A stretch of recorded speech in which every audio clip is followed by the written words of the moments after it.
Compound pendulum has much larger mass as compared to the mass of simple pendulum. Hence, effect of a resistance on the compound pendulum is relatively very smaller, and as a result it oscillates for longer time.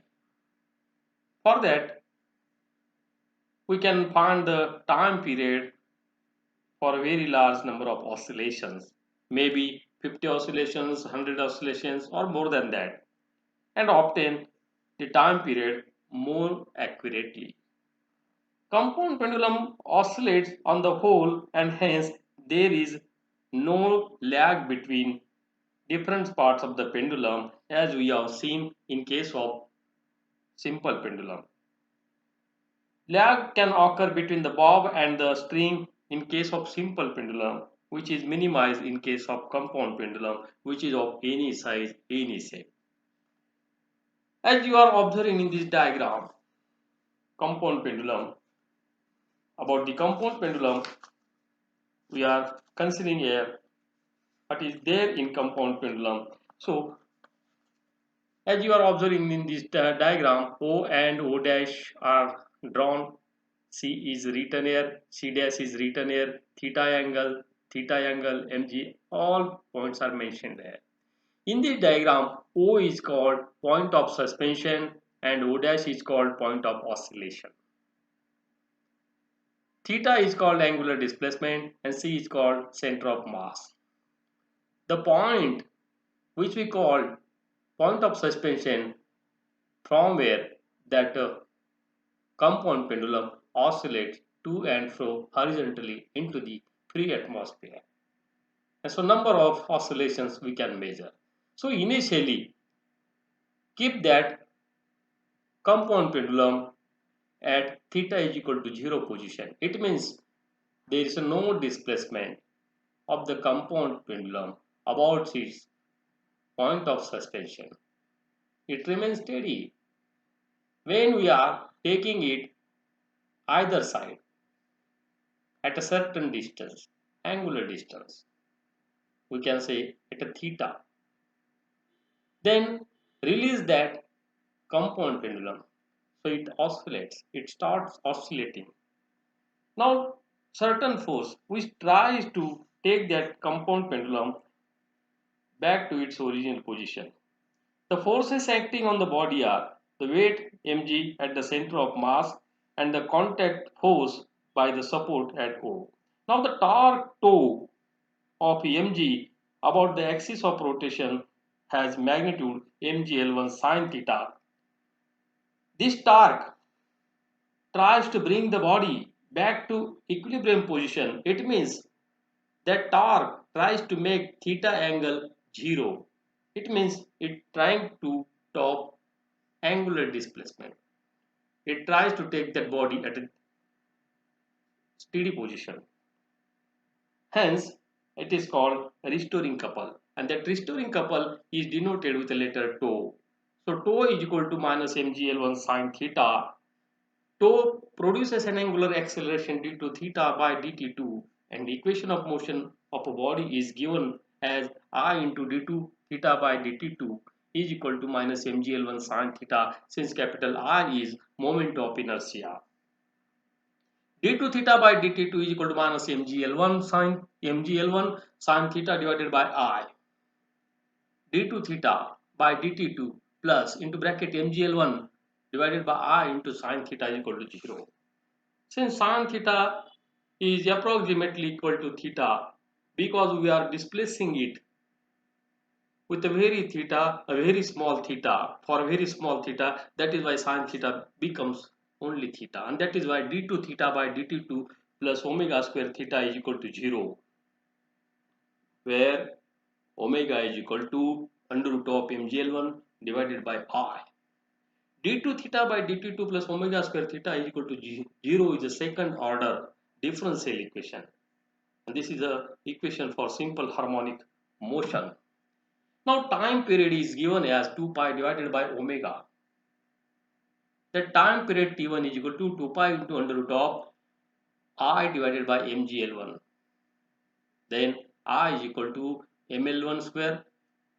Period of simple pendulum is given as t is equal to 2 pi into under root of L1 divided by G. Moment of inertia about O is the sum of ml1 square and mk1 square. T1 is equal to 2 pi into under root of L1 square plus k square divided by GL1.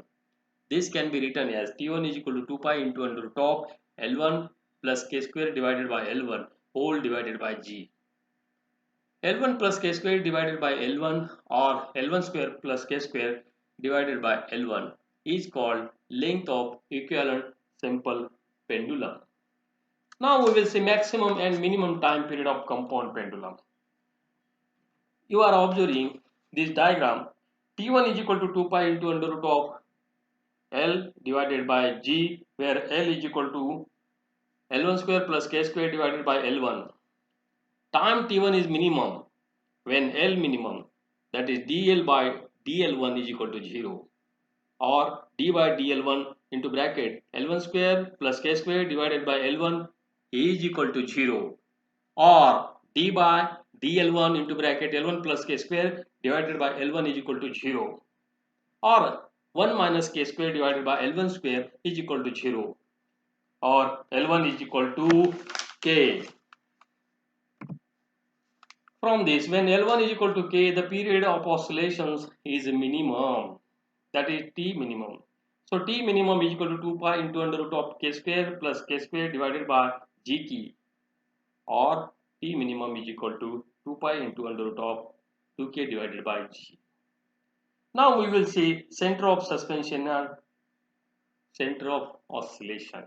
Already I told you, in this compound pendulum O and O dash, when we are considering this O as a center of suspension, then O dash will be the center of oscillation. Both are different. When we are reversing them, O dash will be center of suspension and O will be center of oscillation. When we are considering O as a center of suspension and O dash as a center of oscillation, then time period will be T1. When we are reversing it, interchanging it, O dash will be center of suspension and O will be center of oscillation. Then time period will be T2. And both the time periods are same at O or O dash. And that we have to see here. T, that is the time period. For O, time period will be T1. For O dash, time period will be suppose T2. Now, center of suspension and oscillation. O dash is equal to k square plus L1 square divided by L1. Suppose equation A. O dash is called center of oscillation. T2 is equal to 2 pi into under root of L2 square plus k square divided by GL2. Now O dash is equal to OC plus CO dash is equal to L1 plus L2 using equation A. We get L1 plus L2 is equal to k square plus L1 square divided by L1, this equation. Therefore L1 into L2 is equal to k square, or L2 is equal to k square divided by L1. Substitute this value of L2 in equation B, this equation B. So we will get T2 is equal to 2 pi into under root of into bracket k square divided by L1 plus k square L1 divided by k square bracket complete into 1 divided by G. This is equation suppose C. Compare value of equation C. T1 we get, with a T1 we get T1 is equal to T2 is equal to 2 pi into under root of L1 plus L2 divided by G, and thus value of period remains same either at O or O dash. So this is about maximum, this is about the center of suspension and oscillation. Now we will see reversible compound pendulum and Bessel's formula. So what is reversible compound pendulum? Already reversible compound pendulum, I told you, either you hang that your compound pendulum at the point of suspension O or at the point of suspension O dash. What time period we are getting when point of suspension is O, and what time period we are getting at the time when point of suspension is O dash, that we have to note.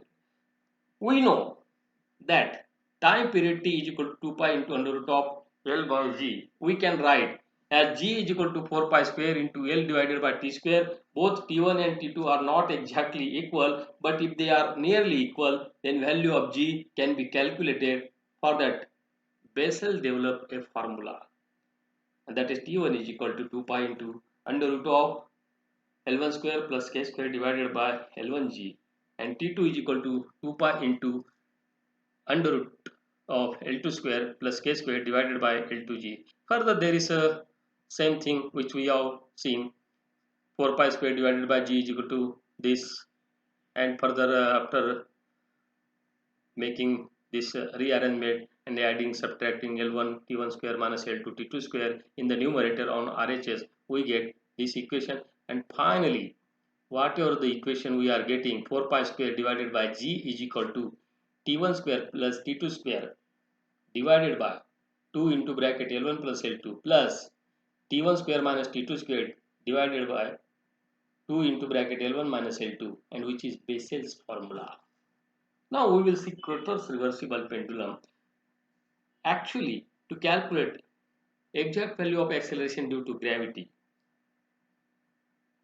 Captain Keter Captain Keter invented his reversible compound pendulum, and in his name it is called Keter's reversible pendulum. It consists of two knife edges K1 and K2, two weights W1 and W2. Purpose of these weights are to maintain center of gravity properly, so that whatever the time period we are measuring with knife edge K1 how to be equal or nearly equal to the time period which will be measured at the time when we are taking oscillations into consideration at the time of knife phase K2.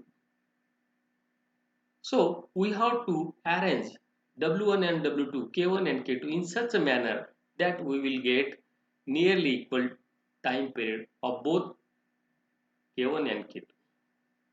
When we are oscillating that pendulum at the time when that pendulum is resting with knife phase K1, that will be considered as a time period T1. When we are considering oscillation, when the pendulum is also resting with a knife edge K2, that will be the time period T2. And according to the Bessel's formula, we have to calculate acceleration due to gravity. So this is about the Keter's reversible pendulum. Now, simple harmonic oscillator or simple harmonic motion. When object is oscillating to and fro, initially which will be at rest, certain force required to displace from its original position.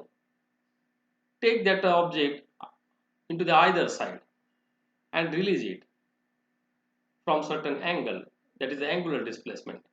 So certain number of oscillations takes place to and fro about its mean position.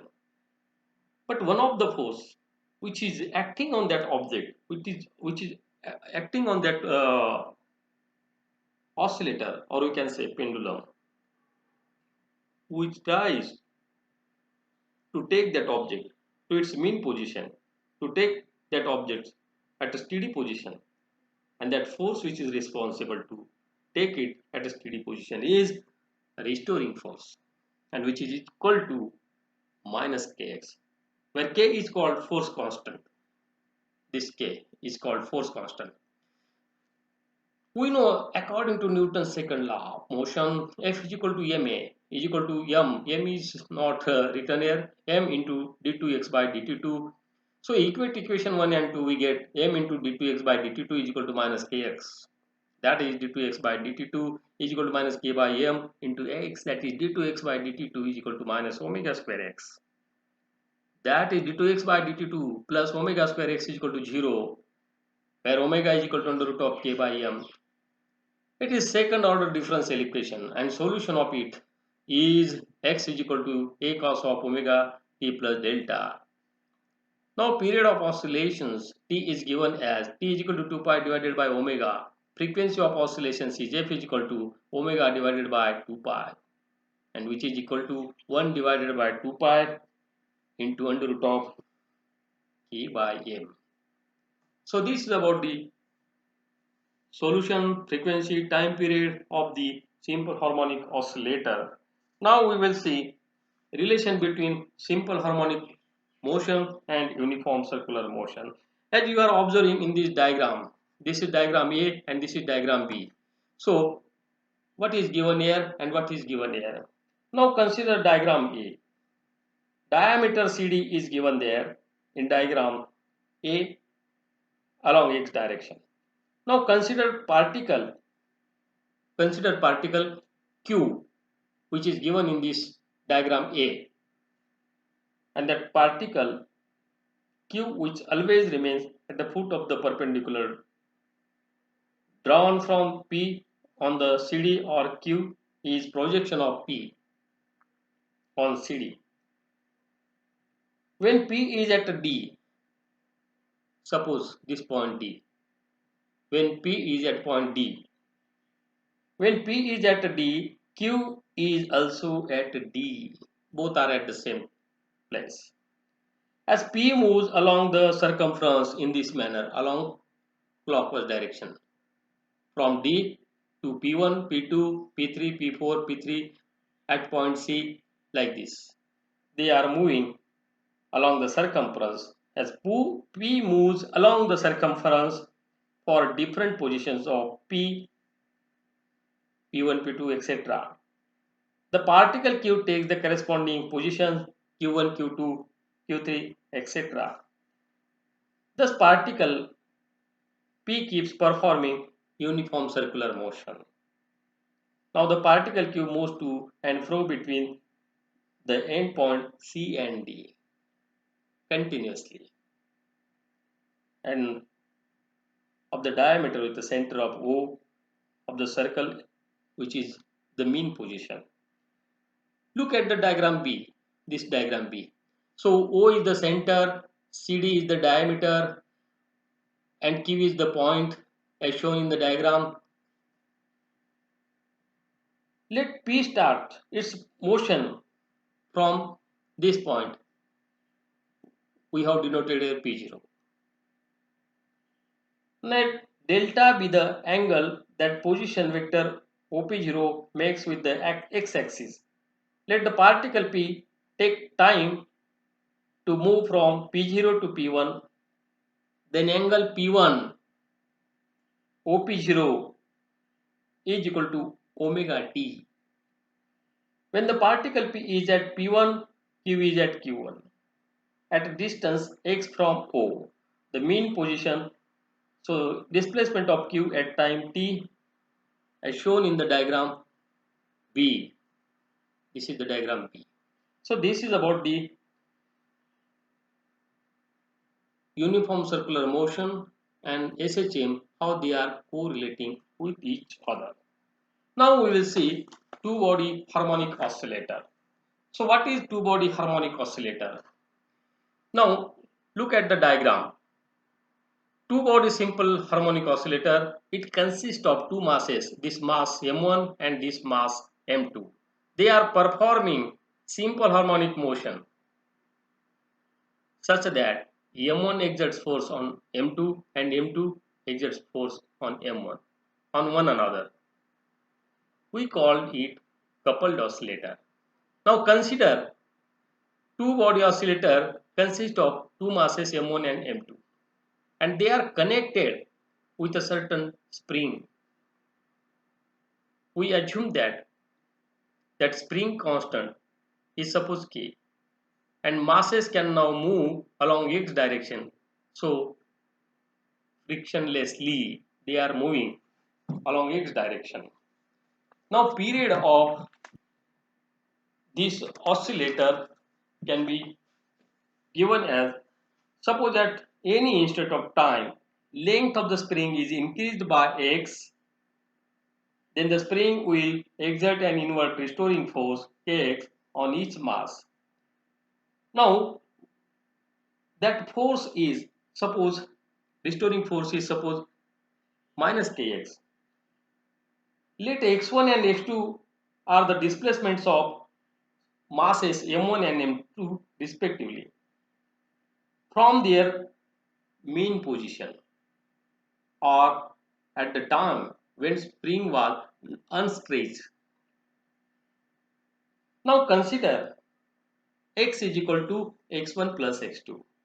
So equations of motion of both masses are as m1 into d2x1 divided by d22 is equal to minus kx and m2 into d2x2 divided by dt2 is equal to minus kx. Look at this diagram. d2x1 divided by dt2 is equal to minus k divided by m1 into x is equal this equation is 1. Similarly, d2x2 divided by dt2 is equal to minus k divided by m2 into x. This is equation 2. Adding equations 1 and 2, we will get d2x1 divided by dt2 plus d2x2 divided by dt2 is equal to minus into bracket 1 by m1 plus 1 by m2 into kx. So after adding this, we will get this, and this mass is nothing but the reduced mass of the system, which is denoted with the letter mu. So mu into d2x by dt2 is equal to minus kx, and this is the equation for the simple harmonic motion for single body. So though they are different masses, even then they are behaving like a single object, and that is why mu is the whole mass of the individual masses, and which is being considered as a reduced mass of the